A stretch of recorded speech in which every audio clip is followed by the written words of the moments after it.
Okay, Jade. So now next segment up that we've missed, I think maybe periodically, is the Wick of the Peak. Ah, the Wick of the Peak. which you hadn't given me instructions to make sure I did not forget this week. Well, that is because I feel like this Wick of the Peak would be right up your particular alley. It is a new show that Beth and I have been watching that just premiered on Apple. It is called The Shrink Next Door. Okay, I love it already. Okay, it stars Paul Rudd and Will Ferrell as like the two main leads. This is I'm already sold. I'm right? already It sold. doesn't even matter what it's about. Right. Right. So, but anyway, The Shrink Next Door is it is a TV series based upon a podcast which told the story of the real life people involved. Okay. So it's based on a true story that's obviously been dramatized and stuff like that, but it basically just tells the story of this relationship between a psychiatrist and one of his patients, and how the psychiatrist sort of like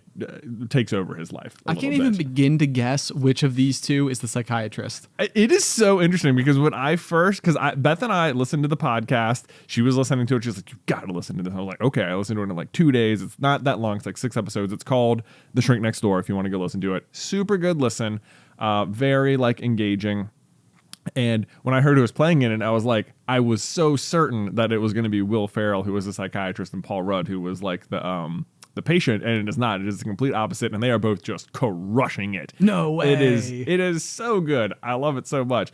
But I think you would like it because you enjoy like all the psychology and stuff, and there is just like so much of it at play, and there's so much just like, especially if you kind of know where it's going, or where you're just like cringing at like the manipulation the doctor has over his patient, and it's just like, oh, it's like it hurts me to even watch. I'm like, no, don't. What are you doing? What are you doing? No.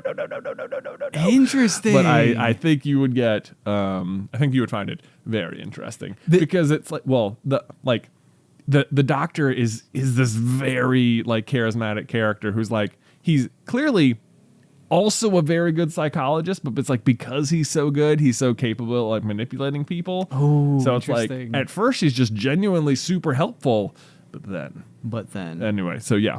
Okay, so this is it's sort of an interesting